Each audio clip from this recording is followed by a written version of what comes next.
ونصلي على رسوله الكريم أما بعد فأعوذ بالله من الشيطان الرجيم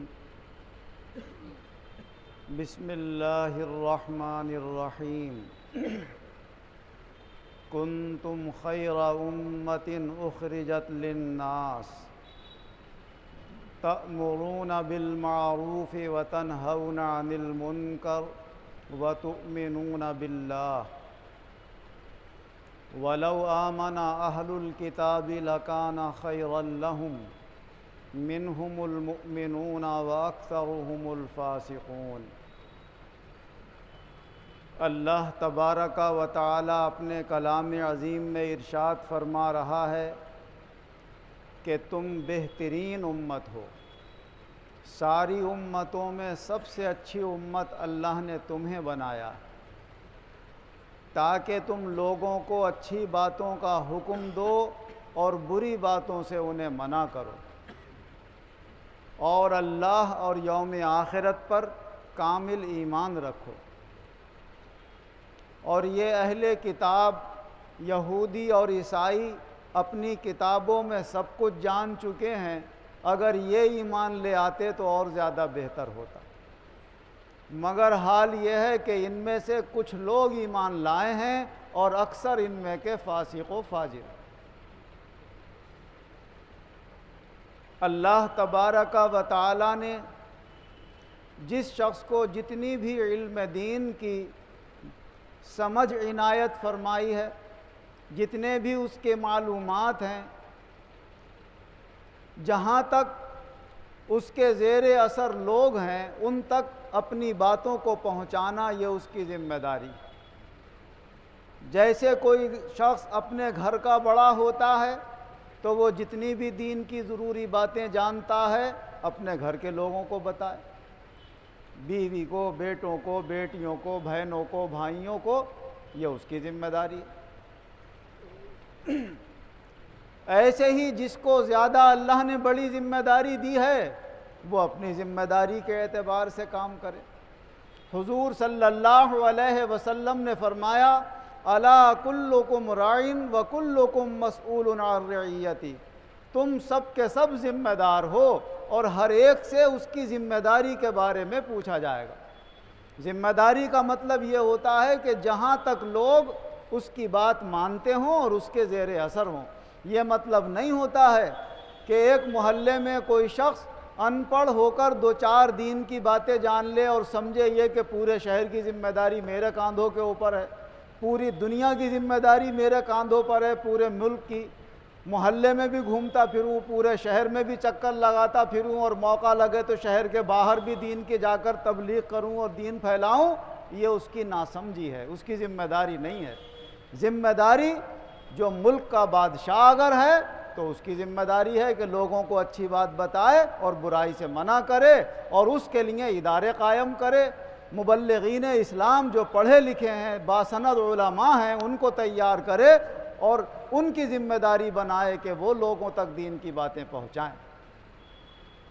ایسے ہی جو کسی مسجد کے امام ہوتے ہیں انہیں اپنے محلے کے لوگوں کی ذمہ داری دی جاتی ہے کہ وہ انہیں وقتاً فوقتاً جمعے میں یا کسی نماز کے بعد دو چار دین کی باتیں بتاتے رہیں تاکہ لوگ وہ دین کی باتیں سیکھ کر ان پر عمل پیرا ہوتے رہیں۔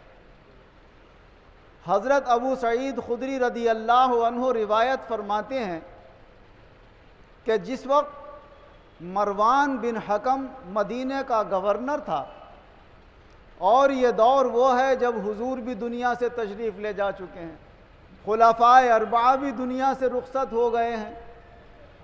اور دین میں لوگ نئی نئی باتیں پیدا کرنے لگے، تو ان میں سب سے پہلے مروان بن حکم نے دین کے اندر تغیر و تبدل شروع کر دیا، دین کے اندر بدلاؤ شروع کر دیا۔ جب عید کی نماز پڑھانے کے لیے وہ نکلا، پہلے بادشاہ، گورنر جو حاکم ہوتے تھے وہی نماز بھی پڑھایا کرتے تھے۔ یہ جب عید کی نماز پڑھانے کے لیے گیا تو پہلے ممبر کی طرف کو چلا کہ خطبہ پڑھے گا اور اس کے بعد نماز پڑھائے گا، جبکہ عید کی نماز کا سنت طریقہ تمام خلفائے اربعہ کا طریقہ یہ ہے کہ پہلے عید کی نماز پڑھائی جاتی ہے اور پھر خطبہ دیا جاتا ہے۔ ابو سعید خدری رضی اللہ عنہ فرماتے ہیں میرا اس کے کولیہ بغل میں ہاتھ پڑا ہوا تھا، اس کا میری بغل میں، ہم دونوں باتیں کرتے ہوئے آ رہے تھے۔ وہ جب ممبر کے قریب آیا تو ممبر کی طرف کو بڑھنے لگا، کہ میں نے اسے مصلی کی طرف کو کھینچا، وہ مجھے ممبر کی طرف کو کھینچ رہا تھا۔ میں نے کہا بھائی یہ کیا کر رہے ہو؟ پہلے تو نماز ہوتی ہے، بعد میں خطبہ ہوتا ہے۔ کہ وہ بات ختم ہو گئی جو تم نے دیکھی، اور جھٹکا دے کے وہ ممبر پہ چڑھ گیا اور خطبہ دیا اس نے۔ جیسے خطبہ دینے کھڑا ہوا، اللہ کے سچے مومن بندے اس وقت موجود تھے، فوراً ایک صحابی رسول یا تابعی تھے، کھڑے ہو گئے اور کہنے لگے مروان یہ کیا کر رہا ہے؟ ارے اللہ کے رسول کا اور خلفائے اربعہ کا طریقہ تو خراب کر رہا ہے، پہلے تو نماز ہوتی ہے اس کے بعد خطبہ ہوتا ہے۔ تو اس نے انہیں بھی یہی جواب دیا، جو تم لوگوں نے دیکھا ہے وہ معاملہ ختم ہو گیا، آج سے یہ نیا طریقہ شروع ہوگا۔ فرمایا تو لاکھ نئے طریقے ایجاد کر لے مگر محمد مصطفیٰ صلی اللہ علیہ وسلم سے بہتر طریقہ کسی کا نہیں ہو سکتا، خلفائے اربعہ سے بہتر کسی کا طریقہ نہیں ہو سکتا۔ اور یہ کہہ کر وہ شخص بیٹھ گئے، مگر وہ باز نہیں آیا، انہوں نے پہلے خطبہ دیا، بعد کو نماز پڑھائی۔ حضرت ابو سعید خدری رضی اللہ عنہ نے فرمایا اس شخص کی جو ذمہ داری تھی اس نے اپنی پوری کر دی، اب وہ مانے یا نہ مانے یہ اس کی ذمہ داری ہے، کیونکہ حضور صلی اللہ علیہ وسلم نے یہ فرمایا من رأى منکم منکرا فلیغیرہ بیدہ فإن لم یستطع فبلسانہ فإن لم یستطع فبقلبہ وہو اضعف الایمان، کہ جو شخص کوئی برائی اپنی آنکھوں سے دیکھے، اگر اس کے ہاتھ میں طاقت ہے روکنے کی تو ہاتھ سے طاقت روک، اور اگر اتنی طاقت نہیں ہے تو اسے زبان سے برا کہے، اور اگر زبان سے برا کہنے کی بھی ہمت نہیں ہے تو دل سے برا جانے، اور یہ اس کا کمزور ایمان ہوگا۔ تو اس کی ہمت تھی کہ اس نے کھڑے ہو کر حاکم وقت کے سامنے علل اعلان کہا کہ تو جو عمل کر رہا ہے یہ غلط ہے اور سنت کے خلاف کام کر رہا ہے۔ حضرت نعمان بن بشیر رضی اللہ عنہ روایت فرماتے ہیں کہ جو شریعت مطہرہ کے قوانین کے متعلق کوئی اس میں کمزوری یا خرابی لوگوں میں دیکھ کر سستی اور کاہلی سے کام لیتا ہے اور لوگوں کو سمجھانے کی کوشش نہیں کرتا، اور جو ان برائیوں کے اندر واقع ہو گیا ہے، دونوں کی مثال فرمایا ایسی ہے جیسے کچھ لوگ پانی کے جہاز میں بیٹھیں، اور پانی کے جہاز کی کئی منزلیں ہوتی ہیں، نیچے والی، بیچ والی، اس سے اوپر والی۔ کہا اس کا نمبر آ گیا نیچے والی میں ایک شخص کا، اب وہ پانی لینے اور اپنے جو بھی کوڑا کرکٹ ہے پھینکنے کے لیے اوپر کو آتا ہے، کیونکہ نیچے تو وہ بند ہوتا ہے سب طرف سے۔ تو اوپر والے اپنی تکلیف ظاہر کرتے ہیں اس سے، بھائی تو بار بار آتا ہے ہمارے پاس سے گزرتا ہے، کبھی اپنا پیشاب پھینکنے آ رہا ہے، کبھی گندگی پھینکنے آ رہا ہے، کبھی پانی لینے آ رہا ہے۔ تو وہ سوچتا ہے کہ ان لوگوں کو مجھ سے تکلیف ہو رہی ہے اور یہ بھی بار بار ڈانٹ رہے ہیں، کلہاڑی نکالتا ہے اپنی اور نیچے چھید کرنا شروع کر دیتا ہے، ادھر سے سوراخ میں سے سب چیز پھینک دیا کروں گا، ادھر سے پانی لے لیا کروں گا۔ حضور صلی اللہ علیہ وسلم فرماتے ہیں لوگ اسے دیکھ لیتے ہیں،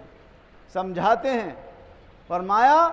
اگر وہ اس کا ہاتھ پکڑ کے روک لیں گے تو اس کو بھی بچا لیں گے اور اپنے آپ کو بھی بچا لیں گے، اور خالی زبان سے کہتے رہیں گے اور سستی اور کاہلی کریں گے اور اس نے چھید کر دیا، فرمایا وہ بھی ڈوبے گا اور ان کو بھی لے کے ڈوبے گا۔ یہی حال برائیوں کی طرف چلنے والوں کا ہے کہ جب بڑے نظر انداز کرتے ہیں، چشم پوشی سے کام لیتے ہیں، تو آج ایک بگڑتا ہے محلے میں، دیکھا تھا کہ دوسرا بگڑتا ہے، پھر تیسرا بگڑتا ہے، ہوا کا ہوا خراب ہو جاتا ہے، ماحول کا ماحول برباد ہو جاتا ہے۔ دنیا کے اندر برائیاں کثرت سے کیوں پھیلیں کہ لوگ کہنے سے ڈر گئے۔ اگر باپ نے کسی جوان بیٹے کو سمجھایا تو اس نے ایسا ڈرا دیا باپ کو کہ ڈر کے مارے اس نے نصیحت ہی کرنا چھوڑ، اس کی دیکھا تھا کہ دوسرے بیٹے بیٹیوں کے اوپر اثر پڑا، تو آنے والی نسلیں کی نسلیں برباد ہو جاتی ہیں، خراب ہو جاتی ہیں۔ صرف اللہ سے ڈرنا چاہیے، اللہ کے علاوہ کسی سے نہیں۔ بڑوں کی ذمہ داری ہے کہ اپنے کم سے کم چھوٹے بیٹا بیٹی بھائی بہن بیوی وغیرہ تو اس کو تو کم سے کم سمجھاتا رہے کہ یہ چیز صحیح ہے، یہ چیز غلط، لیکن سمجھائے تو وہ نہ جس کا عمل خود بھی اچھا ہو۔ جب خود ہی بگڑے ہوئے ہیں جناب تو دوسرے کو کیا سمجھائیں گے؟ جب باپ خود ہی اچھائیوں کی طرف نہیں آتا، بیٹے سے کہے گا بیٹے جاؤ نماز کو جاؤ، اذان ہو گئی، کہے گا ابا کیوں، آپ کو کیا پریشانی ہے، آپ کیوں نہیں جاتے نماز کو؟ تو باپ خود نماز کو نہیں جاتا تو بیٹے کو کیا سمجھائے؟ باپ خود برائیوں میں لگا ہوا ہے، دوسرے کے ناجائز مال دبانے میں لگا ہوا ہے، تو اپنے بیٹے کو کیا نصیحت کرے گا؟ اکثریت کا تو عالم یہ ہو گیا۔ حضرت اسامہ بن زید رضی اللہ عنہ روایت فرماتے ہیں کہ حضور صلی اللہ علیہ وسلم نے ارشاد فرمایا کہ جب دوزخیوں کو دوزخ میں ڈالا جائے گا تو ایک شخص ایسا ہوگا دوزخ میں جاتے ہی اس کا پیٹ پھٹ جائے گا اور آنتیں باہر آ جائیں گی، اور آنتیں لے کر ایسا گھوم رہا ہوگا جیسے پہلے زمانے میں چکی چلانے کے لیے گدھا باندھا جاتا تھا اور وہ چکی چلایا کرتا تھا، جیسے گدھا گھومتا ہے چاروں طرف کو، ایسی وہ گھومتا رہے گا۔ تو سارے دوزخی اس کے آس پاس آ کر اکٹھے ہو جائیں گے اور پہچان لیں گے اس کو، ارے کہیں گے یہ تو وہ ہیں حضرت جو ہمیں نصیحت فرمایا کرتے تھے، ارے حضرت آپ کا یہ کیا حال ہے، آپ تو ہمیں اچھی باتوں کا حکم دیتے تھے، برائیوں سے منع کرتے تھے۔ تو وہ کہیں گے ہم تمہیں تو اچھائیوں کا حکم دیتے تھے مگر خود نہیں کرتے تھے، تمہیں برائیوں سے منع کرتے تھے مگر خود باز نہیں آتے تھے، اس کی وجہ سے یہ انجام بھگتنا پڑ رہا ہے۔ تو اس سے بھی ڈرنا چاہیے، اللہ ہمارے اندر بھی خوف پیدا فرمائے اور دوسرے ہمارے بڑوں میں بھی جو ہمارے علماء ہیں، پیر ہیں، بزرگ ہیں، کہ وہ خود بھی اپنے آپ کو ہم سب سنبھالیں اور اپنے ماتحتوں کے لیے بھی اچھی تعلیم کا ذریعہ اور اچھی راہ کا ذریعہ بنیں۔ اللہ ہم سب کو برائیوں سے بچنے کی اور اچھائیاں اختیار کرنے کی توفیق عطا فرمائے اور دونوں جہان میں ایمان اور عزت کے ساتھ شاندار کامیابی عطا فرمائے۔ الحمدللہ رب العالمین والعاقبۃ للمتقین والصلاة والسلام علی خیر خلقہ محمد وآلہ واصحابہ اجمعین۔ اے اللہ ہمارے گناہوں کو معاف فرما، آئندہ گناہوں سے بچنے کی توفیق عطا فرما، خود بھی برائیوں سے بچنے کی، دوسروں کو بھی بچانے کی توفیق عطا فرما، خود بھی نیکیاں کرنے کی، دوسروں کو بھی نیک راہ دکھانے کی توفیق عطا فرما۔ ہم سب کو اپنی اپنی ذمہ داریاں بہتر طریقے سے اپنی رضا کے لیے پورا کرنے کی توفیق عطا فرما۔ جو بیمار ہیں انہیں شفا عطا فرما، جو قرض دار ہیں انہیں قرضوں سے نجات عطا فرما، جو بے روزگار ہیں انہیں اچھے روزگار عطا فرما، جو برسر روزگار ہیں ان کے روزگاروں میں خیر و برکت اور ترقیاں عطا فرما۔ ہم سب کو مولا اپنی عطا کی ہوئی نعمتیں پہچان کر ان کی قدر کرنے کی توفیق عطا فرما، زیادہ سے زیادہ شکر گزاری کی توفیق عطا فرما، اپنا بھی شکر گزار بنا، جن کے واسطے سے ہمیں تیری دینی دنیاوی نعمتیں ملیں ان کا بھی شکر گزار بنا۔ سب محسنوں کو ان کے احسانوں کا اچھا بدلہ دنیا اور آخرت دونوں جہان میں خوب عطا فرما، دونوں جہان میں ایمان و عزت کے ساتھ ہم سب کو شاندار کامیابی عطا فرما، آمین بجاہ النبی۔